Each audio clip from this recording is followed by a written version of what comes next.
அனைவருக்கும் வணக்கம். கடந்த தினங்களில் விவசாய சம்பந்தமாக எல்லாத்தையும் நிறைய பேர்த்த நான் சந்திச்சிருக்கோம். அது சம்பந்தமான பல வீடியோக்களை உங்களுக்கு போட்டிருக்கோம். நான் பேசுகிற வீடியோக்களை நீங்கள் பார்த்துருப்பீங்க. இப்போ நான் பேசுகிற வீடியோ அந்த வீடியோக்களில் நான் பார்த்தது பெற்ற அனுபவங்கள் பற்றி விவசாய மக்களை சந்தித்ததில், அதாவது விவசாய தொழில் சார்ந்த வேலை செய்யக்கூடிய மக்களை சந்தித்ததில் ஒன்றை மட்டும் தெரிஞ்சுக்கிட்டேன். நான் தெளிவாக அனைவரும் வரக்கூடிய சட்டமன்ற தேர்தலில் எடப்பாடியார் அவர்களுக்கு வாக்களிப்போம் என்ற உறுதியுடன் இருக்கிறார்.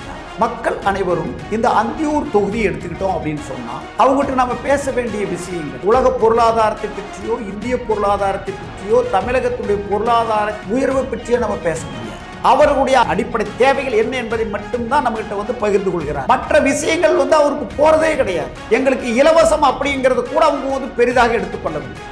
இலவசம் என்பதை நாம் திணிக்கப்பட்டதாகத்தான் நினைக்கின்றார். ஆனா அவங்க எதிர்பார்ப்பது மரியாதையை எதிர்பார்க்கின்றார்கள். அரசாங்கத்தின் மூலம் கிடைக்கக்கூடிய அடிப்படை தேவைகளை பூர்த்தி செய்ய வேண்டும் என்று எதிர்பார்க்கிறார். நாம கொடுக்கக்கூடிய பணம் அடிப்படை தேவை அல்ல என்பதை அவர்கள் நமக்கு புரிய வைத்தார்கள். அடிப்படை தேவை அப்படின்னு சொன்னா அவங்க சொல்றது எங்களுக்கு நல்ல குடிநீர் வேணும் அப்படிங்கிறாங்க. ஆற்றுக்கு பைப்லைன் இருக்குது, ஆனா தண்ணி வரல. டேங்க் இருக்குது, ஆனா அங்க தண்ணி நிரப்பப்படுவதில்லை. அவ்வாறு நிரப்பப்பட்ட டேங்க் எல்லாம் சுத்தம் செய்வதில்லை. எங்களுக்கு அடிக்கடி ஃபீவர் வருது. எங்க ஊர்ல எல்லாம் எங்களுடைய குரூப்பா நாங்கள் குடியிருக்கிற பகுதியில் இருக்கக்கூடிய பல பேருக்கு உடனே ஃபீவர் வருது. இது அடிப்படை தேவைகள்.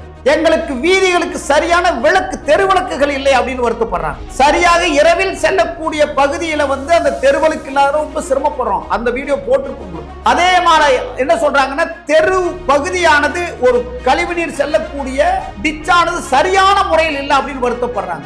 எங்களுக்கு அரசாங்க அதிகாரிகளை போய் சந்தித்தால் அவர்கள் எங்களுக்கு சரியான மரியாதை கொடுப்பதில்லை. காலம் தாழ்த்தி எங்களுடைய பல நாட்கள் வேலைகளை வீணடிக்கிறார்கள் அப்படிங்கிறதா எங்களுடைய கருத்து. அது மட்டுமல்ல, எங்களுக்கு அரசாங்கம் வீட்டு பட்டா கொடுக்கிறோம் சொல்லி எடப்பாடியார் அவர்கள் சொல்லி இருக்கிறார்கள். கண்டிப்பாக அவர் மேல எங்களுக்கு நம்பிக்கை கண்டிப்பாக கொடுப்பார்கள்.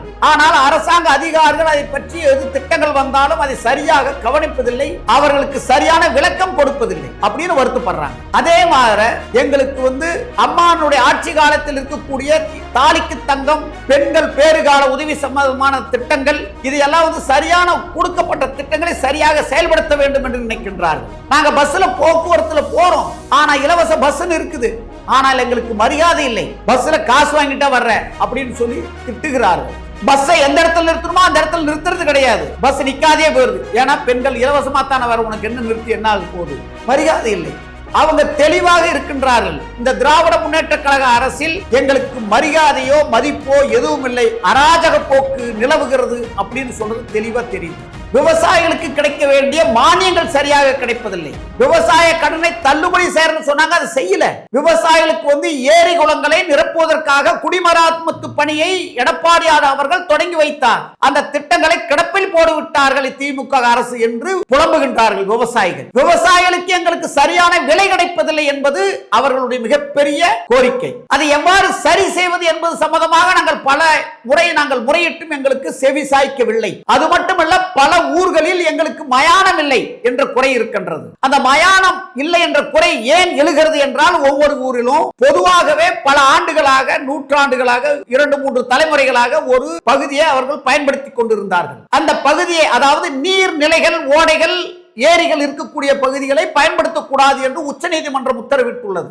அந்த உத்தரவின்படி நாங்கள் நீர்நிலையில் இருக்கக்கூடிய பகுதியில் நாங்கள் பிணங்களை எரிக்க விடமாட்டோம் என்று வருவாய்த்துறையினர் தெளிவாக கூறி விட்டார்கள்.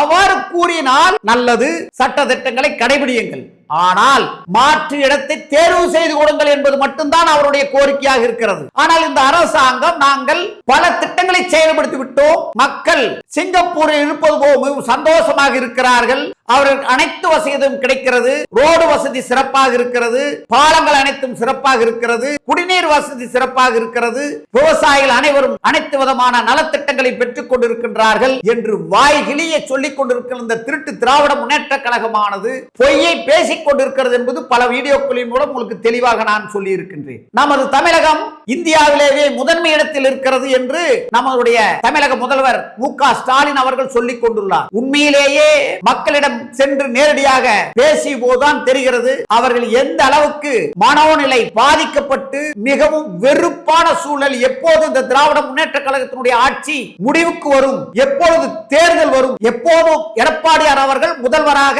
இருக்கையில் அமர்வார், நமக்கு தேவையான அடிப்படை வசதிகளையும் ஏரி குளங்களையும் நிரப்புவார், விவசாயிகள் தன்னிறைவு பெற்று தன்னுடைய தொழிலை சிறப்பாக நடத்தி நாங்கள் சிறப்பாக வாழ முடியும் என்ற மிகப்பெரிய கனவோடு எடப்பாடியார் எதிர்பார்த்துக் கொண்டிருக்கின்றார்கள் என்று சொன்னால் இது நான் சொல்லல, நான் பல வீடியோக்களை போட்டிருக்கேன். அந்த வீடியோ மூலியமா தான் நான் அது சொல்றேன். ஆகவே கண்டிப்பாக அனைத்து இந்திய அண்ணா திராவிட முன்னேற்ற கழகத்தை சார்ந்த நண்பர்களே அனைவரும் மக்களை சந்தியுங்கள், குறைகளை கேட்டறியுங்கள், அவர்களுடைய தேவைகளை நிறைவு செய்யுங்கள் என்று கூறி எனக்கு கொடுத்த வாய்ப்பினை நன்றி கூறி விடைபெறுகிறேன். நன்றி, வணக்கம்.